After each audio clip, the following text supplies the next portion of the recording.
Fala pessoal, Alexandre Chaves, sócio da Aldas, aqui para mais um podcast de Dono para Dono, um podcast que traz empreendedores com histórias incríveis, gente muito especial.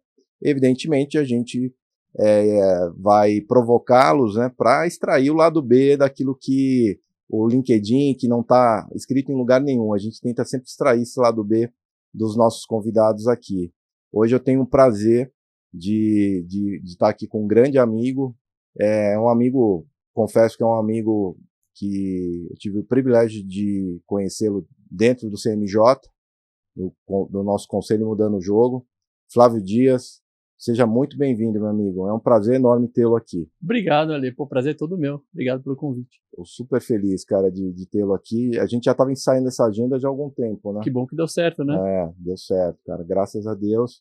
E Flávio, assim, indo direto ao ponto, cara, para nossa audiência, fala um pouco pra gente quem é o Flávio Dias e um pouquinho desse teu background aí, de coisas que você vem aprontando, enfim, a gente vai ter bastante coisa para falar Vamos hoje. lá, tenho certeza que vai ser um papo muito legal. Eu tenho bastante experiência já, apesar de não parecer, né? Pelo menos falam que não parece. Não parece. Eu tô indo para 27 anos de experiência. Eu sou engenheiro formado, engenheiro de produção, com mestrado em administração de empresas, e atuo desde o final da década de 90, uma atuação muito associada ao mercado digital, ao crescimento do mercado digital e transformação digital. Eu posso me considerar um dos precursores do comércio eletrônico aqui no Brasil.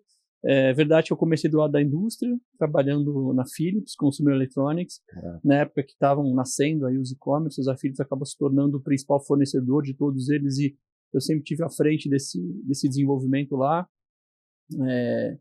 E depois, pulando para o lado do balcão, eu tive a oportunidade de tocar o e-commerce do Magazine Luiza, ainda quando a empresa era em Franca, 20 anos atrás. Uau. Depois, tive o privilégio de ser o fundador do Walmart.com, e a gente criou um negócio zero, depois escalou para mais de 2.000 pessoas, mais de $1 bilhão de faturamento, e foi uma jornada incrível, de muito aprendizado. Começou como uma área dentro do varejo físico, depois virou uma unidade de negócio, e depois acabou virando uma empresa, né? A gente fez o spin-off, reportando direto para os Estados Unidos.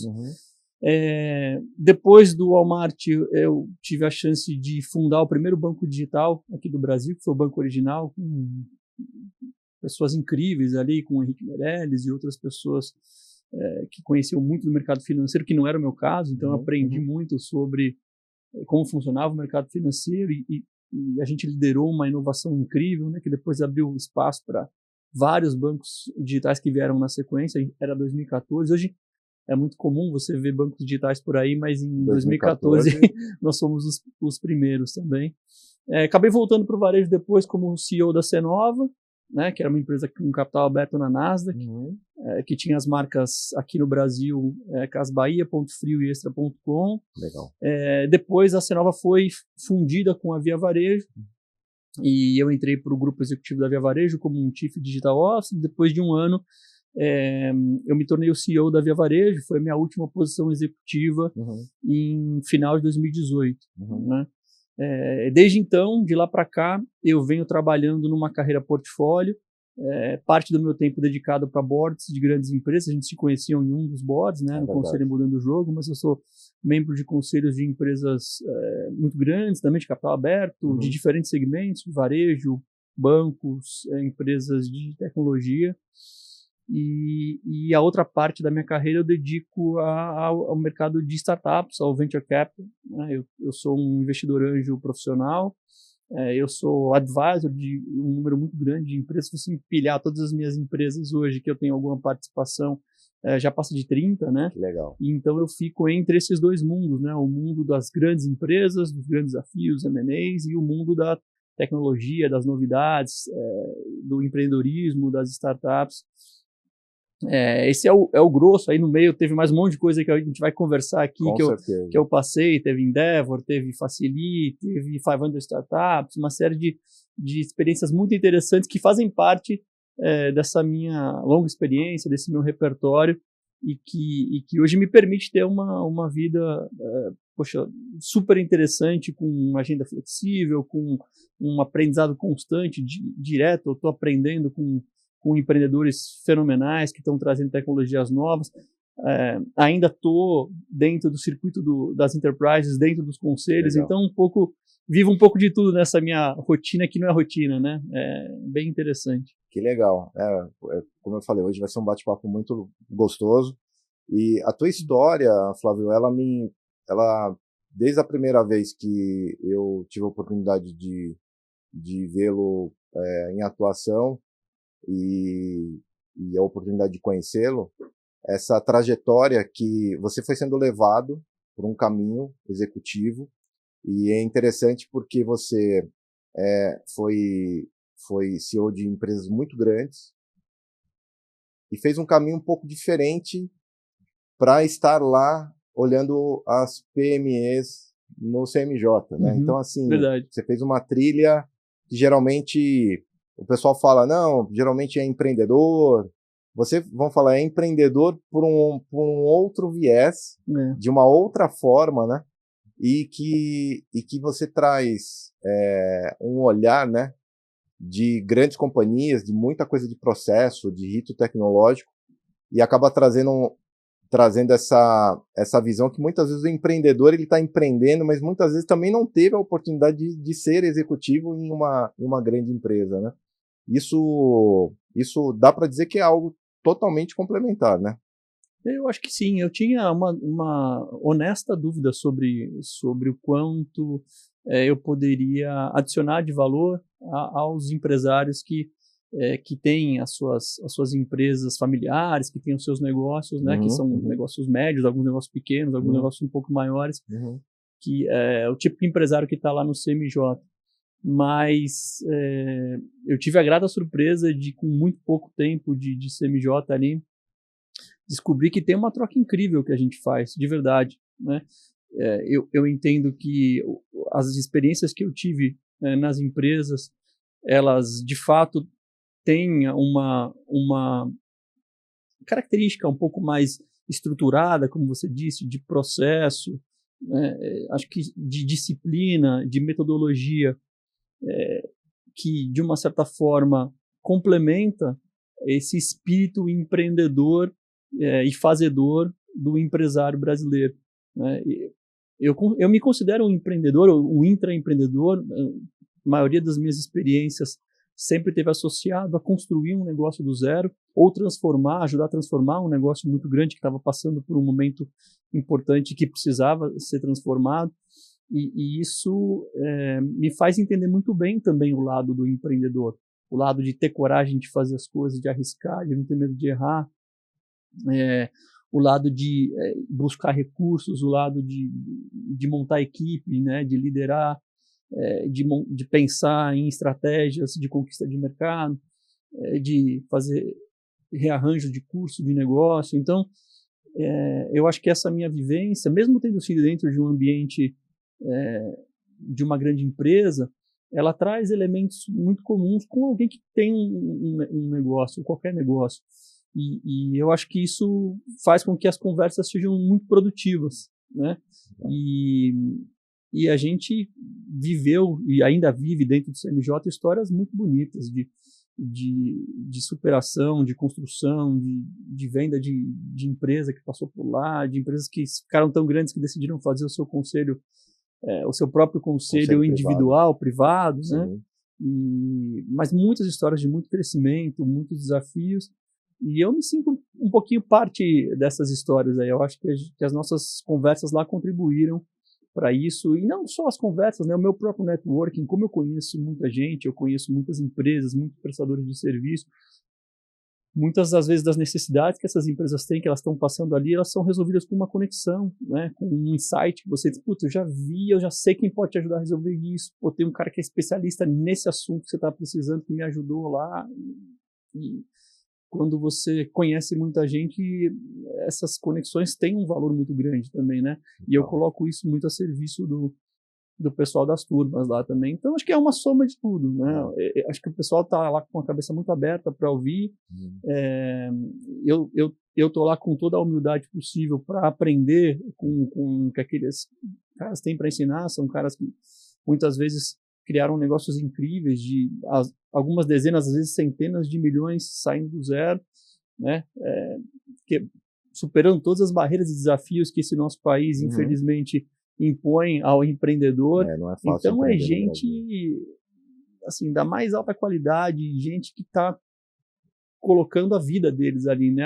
Esse é um negócio diferente do médio empreendedor, né? Vocês vivem isso lá na Aldas, né? Você não está do outro lado da mesa, quando você está falando com a pessoa, não está alguém que está trabalhando ali para receber o salário e o bônus no final do ano com um crachá de executivo na empresa. Você está falando com alguém que está cuidando da vida dele ali, né? Muitas vezes a vida, às vezes é a família, né? Um negócio que a família criou e ele tem a responsabilidade de levar, é a geração que está levando para o próximo passo.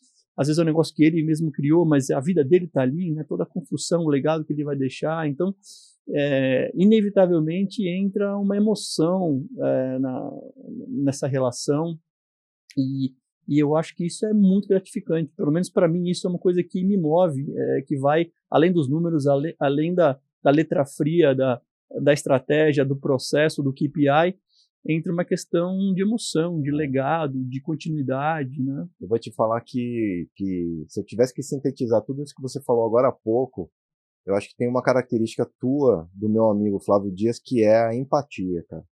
Eu acho que é uma coisa que você tem como virtude, essa história de você se pôr no lugar do outro, quando você diz ter a humildade de ouvir. Quantas vezes, né, Flávio, a gente vai, evidentemente, com a intenção de contribuir, mas a gente sai de lá do tipo, cara, aprendi muito, né? Todas as vezes. Todas as vezes tem isso. E tem isso, outra coisa que você falou também que bate realmente, que toca realmente profundo, essa história, quando a gente fala de empatia, no final do dia é isso aqui. Essa história de dono para dono, da gente se pôr no lugar do outro, né? Da gente só levar aquilo que a gente gostaria que levassem pra gente, né? Trouxessem pra gente.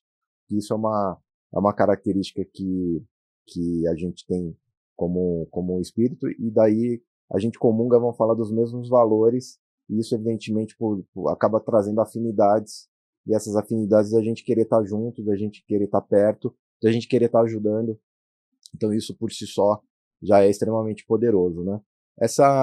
Hoje, se você tivesse falando sobre os teus cargos executivos e as passagens, e o que você sente saudade? O que você sente e fala, poxa, é assim, isso eu sinto falta. Eu sinto saudade de estar com o time, né? De estar com o time superando desafios juntos, celebrando as conquistas, principalmente vendo as pessoas se desenvolverem e crescerem. Eu acho que não tem nada que me realiza mais do que assistir uma pessoa realizando o seu potencial, né? Superando qualquer impedimento que tenha para ele performar, e você depois entendendo que aquela conversa, aquele feedback, aquele incentivo, aquele desafio que você fez contribuiu para aquela pessoa sair do 0 para o 1, do 1 para o 2, e hoje eu tenho o privilégio de ter muitas das pessoas que cruzaram o meu caminho hoje sentado em cadeiras de CEO, de vice-presidentes, ou com suas próprias empresas. Legal.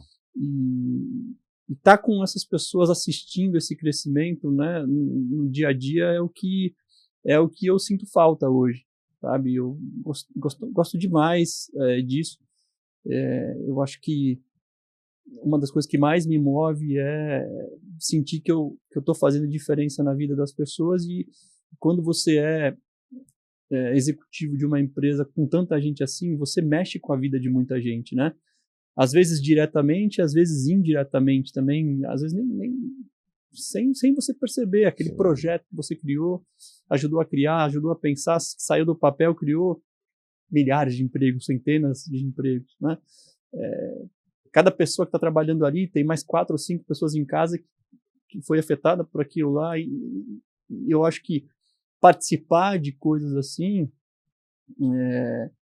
me dá uma saudade, mas passa rápido, eu confesso, viu? Porque eu ao mesmo tempo que eu sinto essa falta, hoje eu entendo que eu continuo conseguindo fazer essa diferença, mas sem precisar estar 100% dedicado a uma única grande missão, mergulhado em uma única grande empresa, e eu tenho, através dessa diversificação de assuntos e de trabalhos que eu tenho hoje, né, eu não tenho um emprego, mas eu tenho muito trabalho.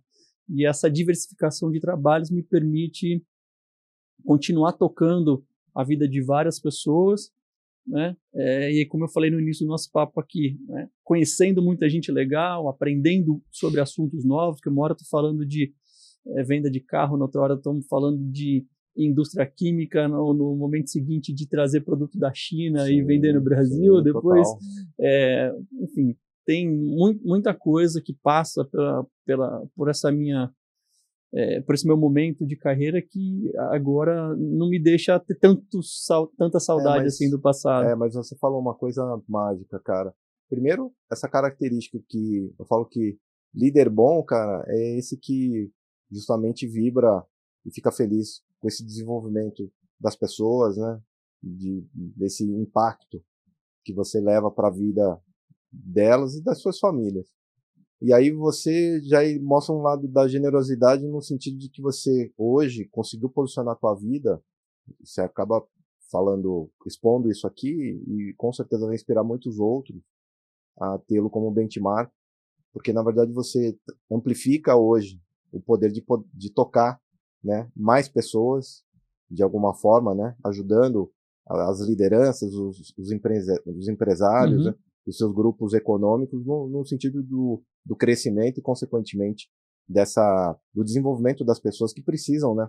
Um negócio que a gente, de alguma forma, gera impacto para desenvolvê-lo, inevitavelmente precisa de pessoas capacitadas, de mais postos de trabalho, e isso é realmente um impacto muito grande, né, Flávio? Exatamente, né? Se você pensar na letra fria, não existem empresas, né? As empresas são constituídas por pessoas. Então, acho que a maior missão que a gente tem como empresário, como executivo, é saber como trabalhar com essas pessoas e como fazer com que elas sirvam bem ao nosso cliente, que elas estejam bem atendidas, bem servidas, para que elas possam servir bem aos nossos clientes e fazer o negócio atingir os seus objetivos. Mas, no final das contas, tudo se resume a isso. E a parte de conselho, Flávio, quando você entrou na Philips, posso estar falando alguma bobagem, e você foi trilhando, você falou, trocou ao lado do balcão, você saiu da indústria e foi para o varejo, e assim você teve uma carreira perfeita, uma carreira de muito crescimento e de ascensão aí, e até ocupar as principais cadeiras aí de grandes grupos. E aí, num dado momento, o que te levou aí para conselho? O que foi a chave para falar, olha, agora eu vou virar conselheiro? Eu acho que foram algumas coisas que me levaram para isso, né?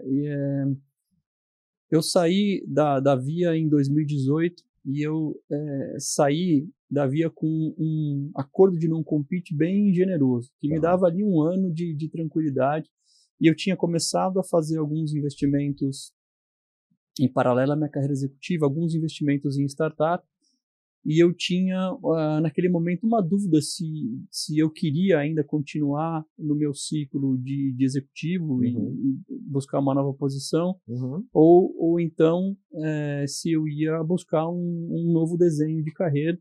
E como eu tinha esse um ano, eu decidi não procurar nenhum emprego, e decidi, naquele momento, me aprofundar na disciplina de Venture Capital. Fui para Stanford estudar Venture Capital e poucos dias ou poucas semanas que eu saí lá da Via, eu comecei a receber já o contato de algumas empresas interessadas em me ter como um conselheiro.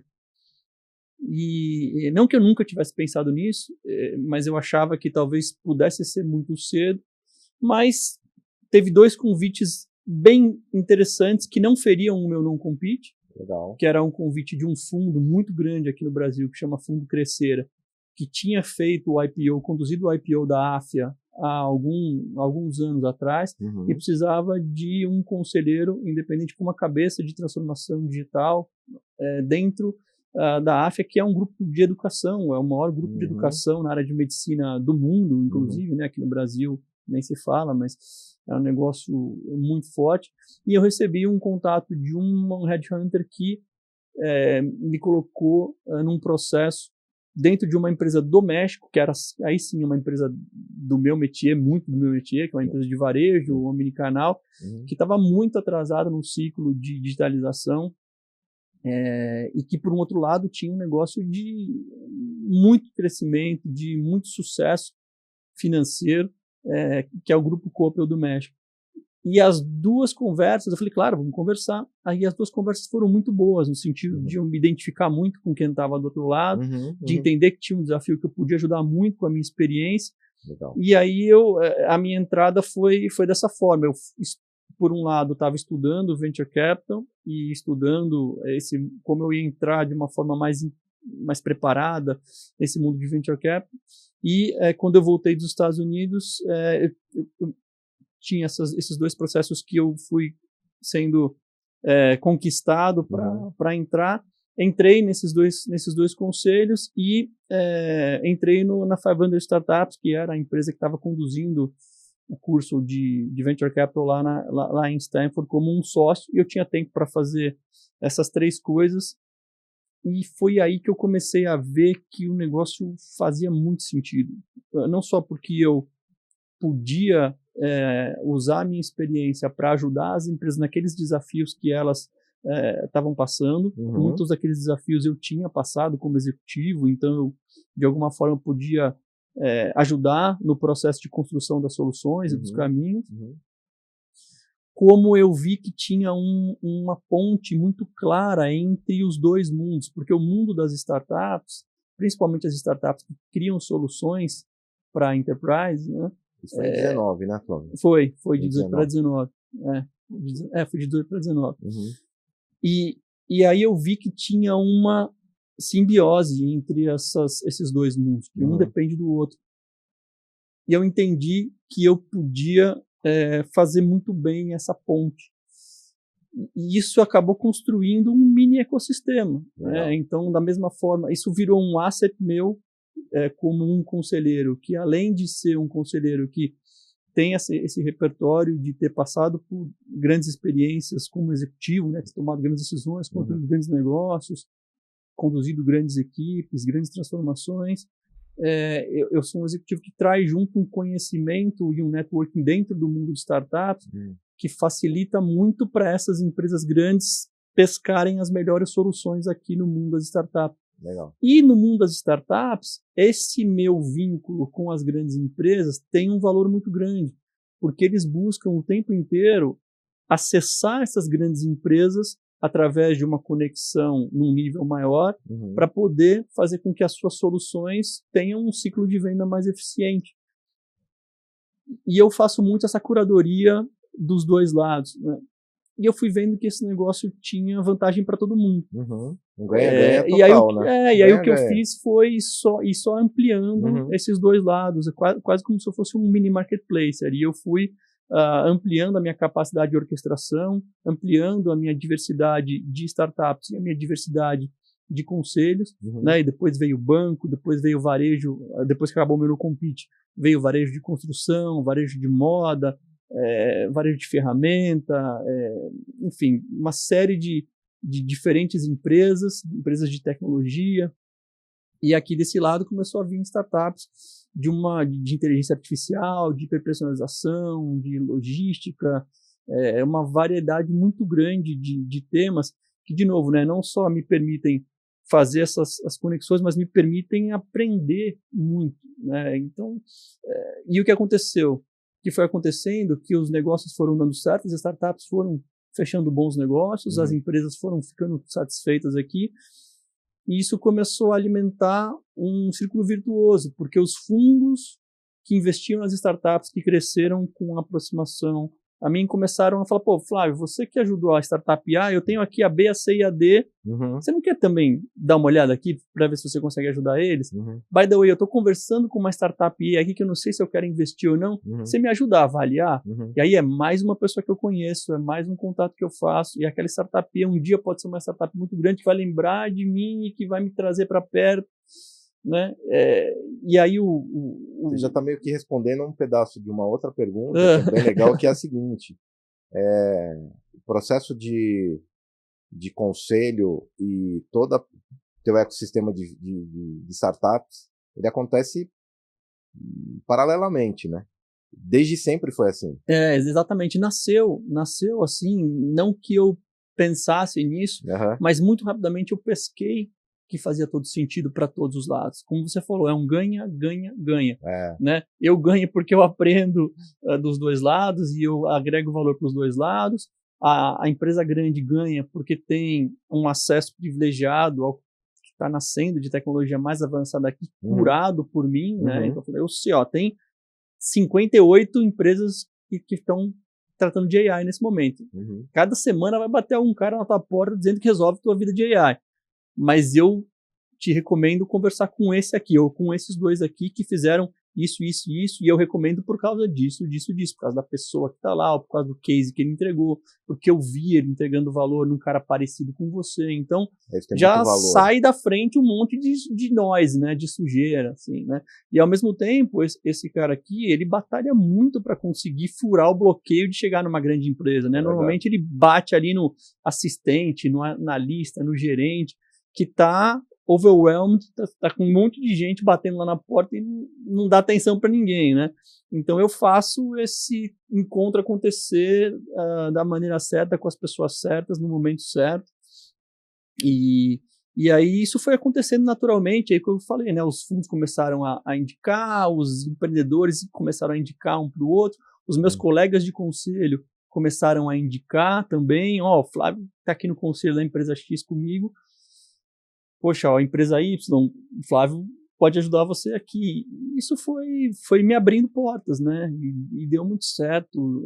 Então, Ale, quando um headhunter me liga hoje, né? Fala assim, Flavião, cara, agora eu tenho a posição dos sonhos para você. Você vai, o pessoal veio me descrever aqui um CEO, é a tua cara. É você. Eu falei, muito obrigado, agradeço de verdade, mas eu vou te ajudar a achar a pessoa para essa vaga, mas cara, você vai me fazer trabalhar muito mais do que eu trabalho, né? Eu te falei, eu tô com um filho pequeno em casa, eu adoro ter essa flexibilidade de agenda, né? Você vai me fazer aprender muito menos do que eu aprendo, porque eu aprendo pra caramba, o tempo inteiro essa diversidade, né? De estar conectado em muitas coisas. Você vai fazer eu conhecer menos gente legal, eu adoro conhecer gente inteligente, gente do bem, que está fazendo coisa acontecer, e nessa minha rotina eu estou o tempo inteiro conhecendo gente, e provavelmente eu vou ganhar até menos dinheiro do que eu ganho hoje, então cara, não tem por que não faz sentido. Não tem muito por que eu mudar. Hoje é assim, não sei como vai ser amanhã, mas eu estou muito feliz hoje com isso. Não, isso dá para ver, isso, o teu olho brilha, né? Assim, é interessante, quando você conversa com pessoas que são apaixonadas pelo que fazem, né? O falar sobre aquilo, né? Automaticamente já do jeito que fala, né? Cara, fica claro, fica muito claro. Dá para falar números, o Flávio, no sentido de quantos conselhos até aqui, quantas startups, você já falou 30, né? Mas, e aí, dos conselhos, você entrou nisso, você falou em 18, né? 18 eu acho que se contar com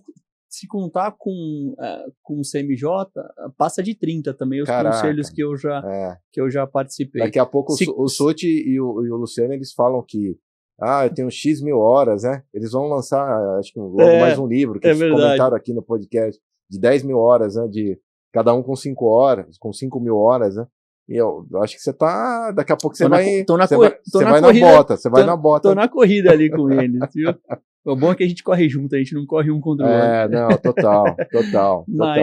Mas com certeza passa de 30. Eu já tive de grandes conselhos simultaneamente. Acho que o máximo que eu fiquei junto foram uns 6 ou 7, né? E aí dentro do CMJ uma turma de 4, 5, 6 empresas. Então, sei lá, teve algum momento que eu estava com 13, aconselhando 13 empresas simultaneamente. Caramba. Né? E em startups, são 32 startups que eu tenho participação. Nem todas elas eu coloquei dinheiro em 8 ou 9 delas. Okay. As outras todas, a minha participação, eu construí através de advisor shares, né? Eu virei advisor dessa empresa, ajudei ela a montar o negócio, ajudei ela a montar o time, a captar dinheiro, a fazer o go-to-market, a estratégia de go-to-market. Você investiu um pedaço do teu tempo em pegar na mão e fazer as conexões. Fico junto com eles, supervisionando. Às vezes eu entro num advisor board, às vezes eu entro num conselho, né? E aí, normalmente tem alguns arranjos que eu faço para startups que têm a necessidade, né? São basicamente 3 configurações, né? Uma configuração que faz mais sentido para startups que estão muito no comecinho, super early stage, que normalmente fazem esse equity, advisor por equity, né? Às vezes a startup está mais avançada, série C, série D, acontece muito. O caso mais comum é uma startup que nasceu lá fora, que quer entrar na América Latina e normalmente escolhe o Brasil, São Paulo, para fazer o escritório. Se é uma startup que tem uma tecnologia importante para varejo, para e-commerce, para fintech, inevitavelmente ela vai passar por mim de alguma forma. E aí essa startup que já é muito grande, ela tem mais dificuldade de dar share, de dar equity, né? Então, ou ela dá um equity muito pequenininho e aí a gente combina uma compensação financeira, né? Ou ela só dá compensação financeira. E aí tem um meio do caminho aqui, que é uma startup seed ou série A, que é uma startup num estágio médio, que ela faz normalmente uma combinação, é um híbrido entre um valor financeiro e um valor de equity, né? E o curioso é que se você pensar dessa forma, eu tenho uma estrutura de compensação relativamente parecida com o que eu tinha quando eu era executivo, porque um executivo, eu não sei se vocês sabem, né? Acho que a gente está falando com bastante empreendedores, mas talvez... Traga o lado B aí de alguma coisa... Não, é uma coisa... Os executivos, eles têm uma remuneração que normalmente é composta por 3 partes, né? Um salário fixo, mensal. A outra parte é um incentivo de curto prazo, que é um bônus, normalmente é um bônus anual. E você tem uma terceira componente, que é mais comum para executivos, diretoria para cima, né? Que é um incentivo de longo prazo, né? Então, o salário mensal, o ICP e o ILP. E nessa configuração que eu comentei com você, eu consegui construir alguma coisa parecida com isso, porque eu tenho uma remuneração mensal, que ela é composta pelos FIIs dos conselhos e pelos FIIs das startups mais avançadas e médias aqui, que tem já tem geração de receita. Que tem geração de receita e né? elas podem fazer um aporte, um investimento mensal na relação comigo. Eu tenho um bônus, que é alguma dessas empresas, eu tenho um resultado variável dependendo do volume de negócios que eu ajudo elas a fazer naquele ano. Então a gente faz um recorte dos volumes de contratos, de negócios que eu fui o sourcing ou que eu fui um influencer importante para um negócio acontecer. E aí, nesse desenho, eu tenho um bônus anual. Legal. E eu tenho os equities, né, que são as participações, que são os meus incentivos de longo prazo, que quando a empresa tiver um evento de liquidez ou quando tiver uma rodada que tiver secundária, eu vou poder realizar esse stock options, né, essa opção. Então, meio que eu compus ali parecido com o que eu tinha antes. A estratégia pura. Quando é que entrou na sua vida o CNJ? Quando é que entrou essa história de o que te chamou a atenção e o que te falou, pô, isso aqui faz sentido? Foi uma apresentação através de um amigo, né, que cuida e me ajuda a administrar o meu patrimônio, e ele conhecia o Gu, e quando você tem uma pessoa próxima que cuida da tua grana, você fala de tudo para ele, né? E eu tava falando, o Chico, né? Falei, pô, Chicão, eu tô começando a querer entrar nesse mundo de conselho. Eu já tenho aqui o Conselho do México e o Conselho da África, que são conselhos legais, e tô gostando desse assunto. Ele falou, pô, preciso te apresentar o SUT. O Gu, ele tem um negócio que é bem diferente, assim, e aí marcamos... ano foi? 2019, acho. Foi em 19, legal. Foi 2019. Foi bem no... Foi, eu tinha voltado dos Estados Unidos há pouco tempo, estava nos 2 conselhos há pouco tempo, e aí marcamos a nossa primeira conversa num restaurante vegano. A cara do Gu, né? Total. Hoje ele não é mais, mas ele já foi vegano. Já experimentou. Aí legal. a gente marcou a conversa lá, e foi uma conversa muito legal. A gente bateu muito santo, porque o Gu é um cara muito humano, muito pessoa, muito coração. Eu acho que ele percebeu esse lado em mim também, e ele me convidou para ser conselheiro do conselho. Então, a minha primeira relação com o CMJ não foi eu ter uma turma do CMJ, foi eu ser conselheiro do Gustavo e do Luciano naquele momento em que eles estavam começando a pensar como eles iam dar os próximos passos do CMJ. Entrou eu e o Gouveia. Legal. O Gouveia, que é um colega de mercado fantástico também, que foi CEO da Cielo, um cara muito bacana. Então, só de estar com o Gouveia, com o Lu e com o Gu ali, já valia o tempo que a gente estava ali, mesmo se o CMJ não fosse o que era. Ele sendo o que ele ficou mais legal ainda, que a gente começou a entender o potencial e a marcha que tinha por trás desse modelo, e não demorou muito para eu cair para dentro e formar uma turma. O Gu e o Lu me convidaram para a gente formar uma turma especial, uma turma diferente dentro do CMJ, e a gente formou a Steve Jobs. Cada turma do CMJ tem um nome, né, de um grande de uma grande figura no mercado mundial, e a primeira turma que eu criei é a Steve Jobs, e deu tão certo, né? Como eu falei, já passaram empresas que foram vendidas, empresas que cresceram tanto que decidiram fazer um conselho privado, e a turma foi se reciclando. Hoje temos 5 empresas na Steve Jobs, 5 empresas fantásticas com muito potencial, e deu tão certo que a gente combinou de criar uma segunda turma, né? Que é agora a Galileu. E a gente está começando agora em setembro, ainda tem vaga, né? Se alguém estiver ouvindo aí e quiser participar, a gente está com 3 empresas, ainda dá para colocar mais umas 2 ou 3 no máximo, mas 2 seria ideal. Então, essa já é uma jornada aí de praticamente 6 anos juntos. Caramba, não imaginava que já fazia tudo isso.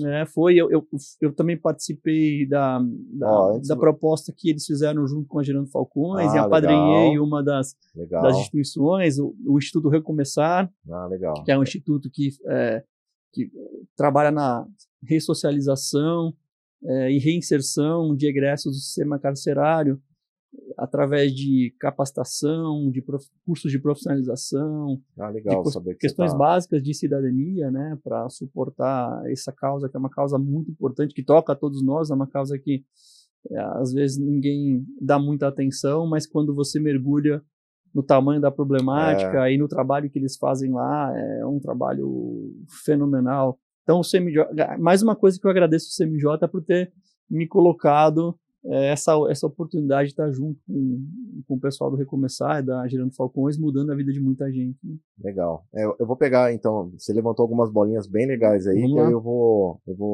conectar com algumas histórias aí. A primeira delas, que eu fiz o meu processo de certificação no CMJ ano passado, e dentro da carga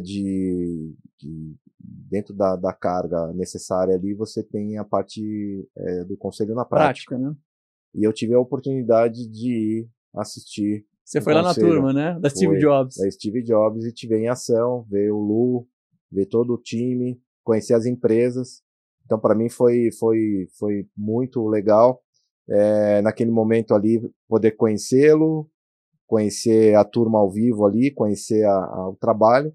E aí tem uma história curiosa, né, que uma das empresas ali que faz parte, né, do conselho, né, é uma empresa que me chamou muito a atenção naquela época. E passado depois meses aí, minha conclusão de certificação e coisas do tipo, tô eu na Audas.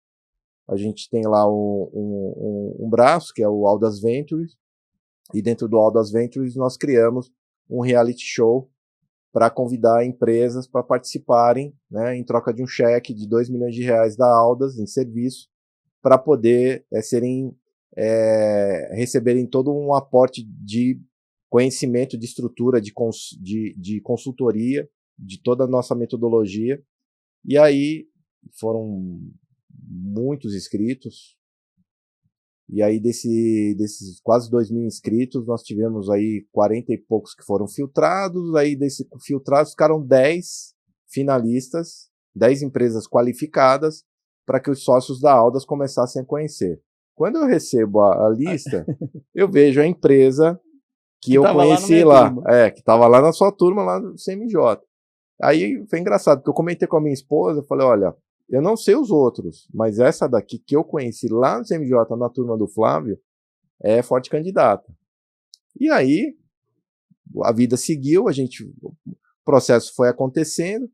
O resumo de toda essa história, essa empresa foi a vencedora do programa. Logo mais vocês vão ver muito material aí desse trabalho que vai ser divulgado. Mas que nesse momento aqui, hoje, eu tenho o privilégio de ter e participar hoje, como Aldas, de um projeto que o conselho disso hoje é um conselho que tem Flávio e o Alê sentados lado a lado em prol de ajudar o empreendedor a acelerar o seu projeto. Isso é muito legal, né, Flávio? Isso é maravilhoso. Eu tenho certeza de que todos nós vamos ter uma experiência incrível. Isso e se Deus quiser, quem vai sair ganhando mais com isso é a própria empresa. Sim. Que está tendo o privilégio de ter uma empresa com a solidez da Aldas, que vai ter capacidade de mergulhar mais profundamente nas dores do negócio, de fazer a consultoria, de botar especialistas para ajudá-los ali, e continuar seguindo, tendo orientação, direcionamentos, questionamentos do conselho do CMJ ali, não só comigo, mas comigo, com o Vit, com o Lu, com todo mundo do CMJ ajudando. E eu acho que esse trabalho a 6 mãos aí vai dar o que falar. Ô Flávio, só como você é muito percebido no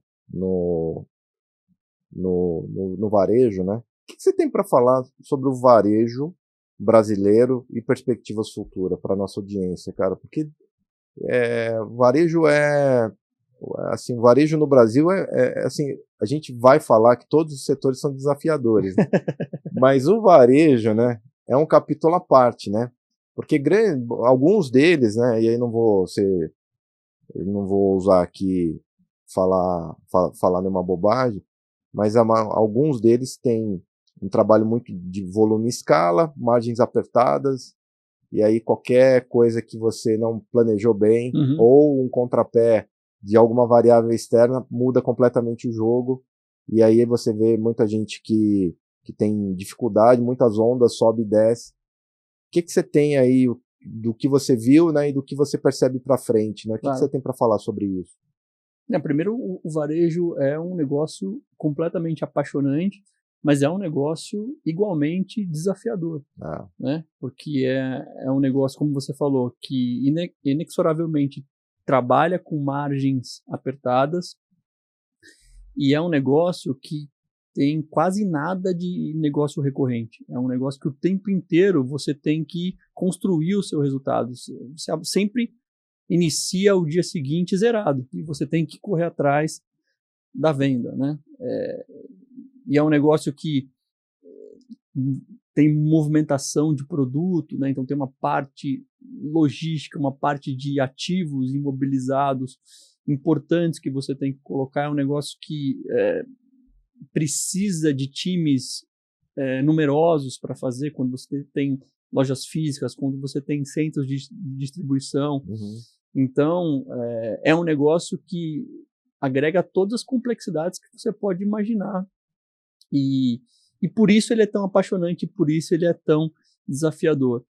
Eu acho que, como todos os outros segmentos, está sendo um negócio altamente impactado pela transformação digital. Ele foi muito impactado pelo advento da internet, né? E aí principalmente na figura da construção de um novo canal, que é o e-commerce.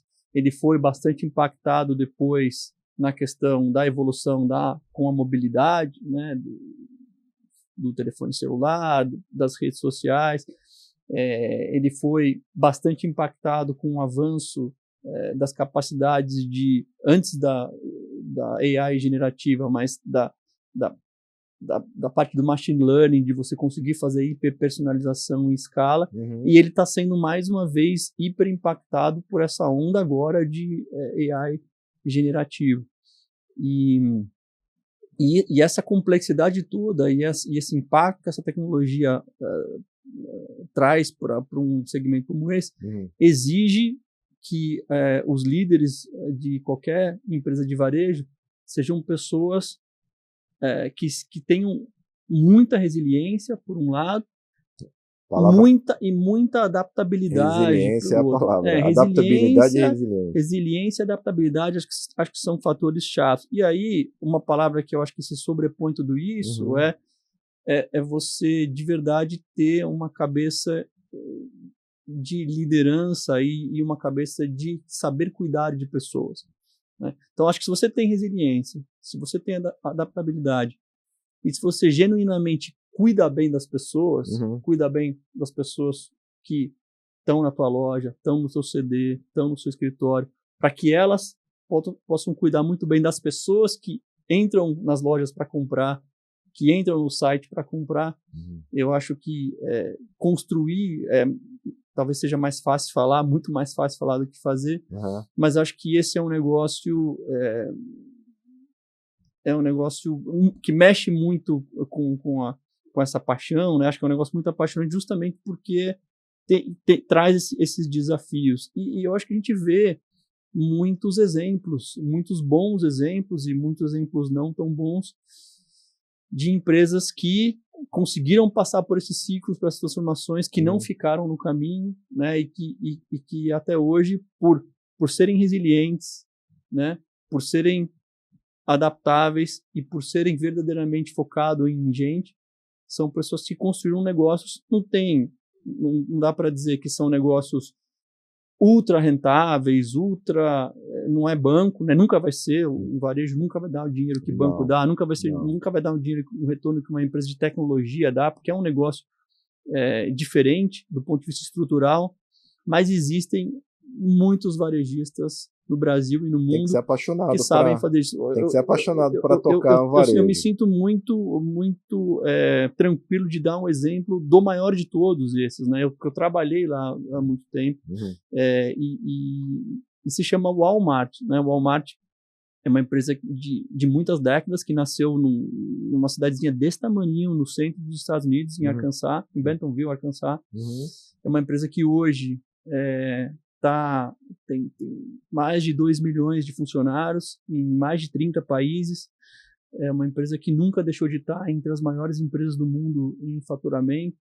É uma empresa que teve que se reinventar, porque, como todos os grandes varejistas, tinha sistemas legados pesados e importantes. Quando veio o fenômeno da internet, eles rapidamente se adequaram, criaram o Walmart Labs no Vale do Silício, compraram várias empresas de tecnologia, fizeram besteira, fizeram acertos, mas foram sempre muito rápidos em se adaptar. E hoje você vê a empresa falando de agentes de AI, você vê a empresa falando de uma série de questões, e ao mesmo tempo está lá a loja física atendendo bem a cliente, fazendo os clientes economizarem, né? Save money, live better, e com uma cultura muito forte, uma resiliência muito forte. Mas para mim é um grande exemplo de como se deve fazer varejo. E assim, os princípios da empresa são esses, né? O princípio da empresa é você cuidar bem das pessoas, é você trabalhar com uma hiperexcelência operacional, é você trabalhar com integridade, né, com honestidade, porque às vezes é muito fácil você ganhar dinheiro se você não faz as coisas do jeito certo, né? Então, é uma empresa que me ensinou muito. Eu sou muito grato de poder ter tido a oportunidade de trabalhar lá. E para mim é um ícone desse segmento que a gente está conversando aqui, que mostra como dá para fazer o negócio do jeito certo. com certeza. Eu queria agora trazer, o Flávio, falar um pouquinho, cara, de uma coisa que eu acho que é o nosso alicerce, né, para qualquer coisa, cara. A gente estava falando no começo aqui da história da sua caçula, Uhum. e aí da família, né? A família é grande, né? 5 filhos, né, Flávio? Você vê, cara, Cara, você e vê que eu realmente quem... eu não entro pra brincar, né? Não, você é o cara. Mas, assim, cara, eu adoro essa coisa de família grande, mas é cada vez mais raro a gente ver amigos que com família grande. Eu tenho 2 ogros, eu tenho 2 filhos, 22 e 24 anos, e você tem uma escadinha, né? E, e, e esse lado pai aí do Flávio, eu gosto de trazer, cara, esse lado que eu falo que é lado B, porque geralmente as conversas que tem no podcast, as conversas que tem por aí, as pessoas não falam muito de caráter pessoal, mas no final do dia, a gente estava falando agora há pouco sobre essa história de construção, de gerar impacto na vida dos outros, né? O que a gente faz, né? Tem esses dias o Suti, nosso Gustavo aqui falou uma boa, né? Que falou que o legado que a gente deixa é o propósito que a gente realiza, né? Então, o que a gente determina como propósito, aquilo que a gente consegue entregar, né? E aí, quando a gente fala em legado, é o que a gente está passando de mensagem para os nossos filhos, a educação deles, né? E eles acabam se inspirando muito naquilo que a gente faz, né? Tenho certeza que teus filhos devem ter muito orgulho de você, né? Se inspiram no pai. Eu sei disso, né? Tô ousando aqui tomar... Porque quando aquele projeto que eu conheci o ano passado lá no meu processo de certificação do CNJ, que a gente falou agora há pouco, que nos conectou, você falou sobre um episódio que teu filho queria virar dropshipper, né? E aí, pô, eu vou te ajudar, vou te abrir, né? E você, junto com ele ali, você ajudou ele e isso até que te aproximou o projeto, né? Foi. Então foi uma história boa, né? Mas o que você tem para falar um pouquinho, cara, de família? Eu sei que é um item um pouco particular, Imagino. mas eu acho, cara, eu sou fãzaço. Falar da minha família sempre é um troço que me emociona e é o combustível para mim. Não, sem Né? dúvida, não A tem gente nada, não tem nada mais importante, né, do que a nossa família, a nossa fundação, como você disse, é o nosso legado, e eu sou completamente alucinado pelos meus filhos, pela minha mulher, e engraçado, né, eu vou começar contando uma história desse mesmo filho, que é um dos gêmeos. Eu tenho hoje 5 filhos, como você falou, são 4 meninos e uma menina, né? 4 do meu primeiro casamento, e então tem o Bruno de 21 anos, a Heloísa, que vai fazer 19 agora, mês que vem, legal. e eu tenho os gêmeos, o Arthur e o Frederico, de 16, e eu tenho um pequenininho, o Henrique, que vai fazer 6 meses. E o Arthur, que é esse que, mesmo que falou do dropship, uma vez ele estava contando para mim que ele tinha no intervalo da aula, tinha a fila da cantina, né? Uhum. E tinha 2 filas da cantina, né? A fila da quinta série para cima e a fila da quinta série para baixo. E ele estava na quarta série, eu acho, ou ele estava na quinta série. Ele tinha acabado de entrar na quinta série, e a fila da quarta série para baixo não tinha ninguém na fila, ou tinha poucas pessoas na fila. E a fila que era a fila dele estava muito grande. Uhum. E ele foi com os amigos dele e ele ficou na fila grande, esperando a vez dele. Aí os amigos, não, vamos na outra fila lá, vamos lá na fila dos pequenininhos. Aí ele falou, não, a nossa fila é essa. Ele falou, mas ninguém vai saber. Aí ele falou assim, eu vou saber. Né? E aí quando você ouve uma história dessa, você fala assim, alguma coisa eu fiz certo, né? Mas tem, assim, eu tenho um orgulho enorme de todos eles. Eu tento de verdade passar os valores principais, né, de trabalho, de honestidade, de gentileza, de cuidar bem das pessoas, de se importar com as pessoas, mas também de responsabilidade, de disciplina, né? Às vezes a minha mulher fala que eu sou muito soft com eles, né? Mas eu tento, de verdade, eu tento equilibrar uma relação em que eles me vejam, né? Tem gente que fala assim, você nunca deve ser amigo dos seus filhos, você deve ser pai, né? Eu não sei, eu não consigo ser só o cara que vai... Eu quero que eles me vejam, sim, como uma pessoa que eles podem confiar, conversar, como eles conversam com um amigo, né, quando eles precisarem, quando eles fizerem besteira, que eles podem falar para mim, né, quando eles precisarem de uma ajuda com qualquer coisa, ou quando ela precisar de qualquer coisa, eu estou ali. Mas, ao mesmo tempo, eu vejo que eu tenho, sim, uma missão de prepará-los para a vida, e a vida não é fácil, né? Principalmente no caso deles, eu acho que a gente tem esse privilégio e esse desafio, que cresceram numa família com dinheiro, né? Não foi o meu caso, né? Eu não cresci numa família que já tinha muitos recursos, eu nunca passei necessidade, mas as coisas eram muito mais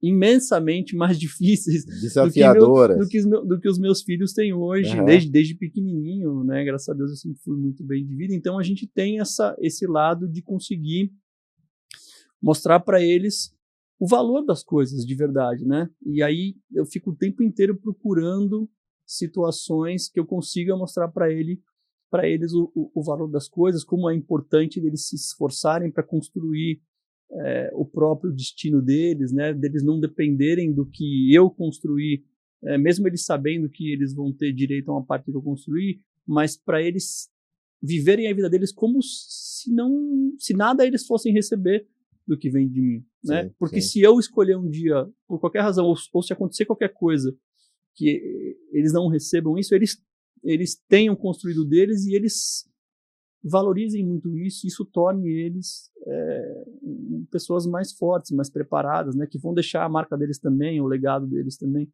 Então eu acho que o desafio que a gente tem, e eu tô o tempo inteiro aprendendo, tá, gente? Eu falo isso de um lugar de bastante humildade. Eu, com certeza, já fui frouxo demais algumas vezes, talvez duro demais algumas outras, menos esse segundo, mais o primeiro, mas eu sempre faço com a melhor das intenções e pensando em preparar eles para a vida e também em propagar um impacto positivo, né? Porque eu acho que, como a gente falou no começo da nossa conversa, sendo uma pessoa movida por impactar a vida das pessoas, se eu estou formando gente que vai, poxa, propagar essa visão de mundo, essas atividades positivas, é também um jeito que a gente tem de contribuir, né? Eu coloquei cinco seres humanos no mundo aí, espero que para deixar esse mundo melhor, né? Então eu faço o meu papel para que eles possam tornar o mundo melhor. Com certeza você está dando conta desse recado, sim, viu, Flávio? Flávio, a gente está chegando aqui no final do programa. É a parte que eu menos gosto, cara, confesso a você, porque tem tantas coisas que eu ainda queria trocar figurinha com um amigo aqui, né, evidentemente para compartilhar com a nossa audiência, mas faz parte do jogo. Evidentemente as pessoas, depois a gente vai, ao final, a gente vai pedir para você deixar seus contatos. Evidentemente as pessoas que se interessarem vão poder entrar em contato com você depois. Mas fazendo uma troca de figurinha aqui, jogo rápido, tem 1, 2, 3, 4, 5, 6 coisas aqui que eu vou te perguntar e aí você responde. Vamos fazer uma troca rápida aqui. É um hábito que te ajuda no dia a dia. Se tem alguma coisa aqui, você fala, Ale, eu faço tal coisa, isso me ajuda muito. Esporte. É um livro que você recomenda? Tem tantos. Eu recomendo 7 Hábitos de Pessoas Altamente Eficazes. Opa, está na minha lista, eu não li ainda. Um podcast que você recomenda?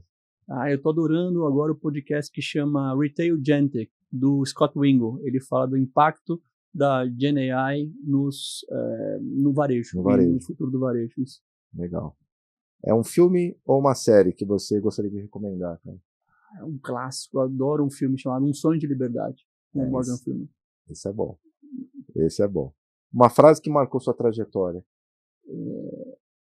Uma frase que marcou minha trajetória. Um bom líder é um líder que bate meta, fazendo junto com o time e do jeito certo.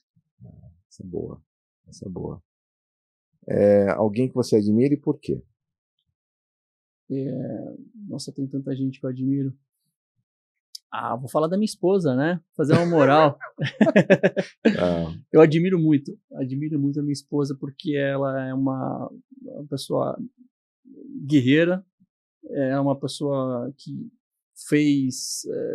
a gente estava falando de resiliência e de adaptabilidade. Imagina uma pessoa que fez 6 Ironmans, que largou um emprego de executiva onde estava ganhando muito para investir todo o dinheiro que tinha ganho em criar uma empresa no Brasil. Nossa. Então virou uma empreendedora que fez uma empresa dar certo, está batalhando ainda, mas a empresa já deu certo e agora está indo para uma nova fase, enquanto ela está amamentando, cuidando da empresa dela. Começou a ajudar outras mulheres, outras executivas, outras empresárias a resgatarem a sua essência, a terem mais coragem, a terem mais prontidão, mais disciplina para poder crescer nas suas funções e estar dentro de tá gerando conteúdo, tá fazendo mentoria. Então você imagina uma pessoa que já não tinha tempo para fazer nada, arrumou mais essa agora. Caraca. E estamos juntos nessa vida aí, construindo um negócio muito legal. Então eu sou o maior fã dela, fã número 1. Que legal, cara, que legal. Da mesma forma que você falou de tudo, o olho brilhou agora também. Eu vou, com certeza. Que bom, cara. Flávio, meu amigo, quero agradecer a gentileza do amigo em ter aceito o convite. É uma honra tê-lo aqui. É um prazer muito gostoso aqui estar com você, ouvir todas essas histórias aí. Muito bom mesmo. Mas obrigado muito por estar aqui com a gente. Eu que agradeço o convite. Sempre que vocês me chamarem, vou estar aqui. Pessoal que está assistindo, se quiser me acionar na rede, né? Se quiser me procurar no LinkedIn, dá para buscar lá, Flávio Dias. Deve ter uns 4 ou 5, mas vocês vão reconhecer pela foto mais bonita lá. É só... Humildade é tudo, gente. É só clicar lá e manda uma mensagem, a gente bate um papo. Muito obrigado mais uma vez pelo convite, pela abertura, foi ótimo o papo. Tamo juntos aí, viu, Flávio? Valeu. Pessoal, estamos chegando ao encerramento de mais um podcast de Dono para Dono. Deixando aqui o site da Aldas, o www.aldas.com, e o nosso Instagram, que é o Aldas _, tá bom? Um grande abraço, valeu, pessoal. Gostou do que você assistiu aqui hoje? Então segue a gente e não perde a chance de ser avisado a cada conteúdo novo e garantir que você não perca conteúdos super bacanas como esses aqui.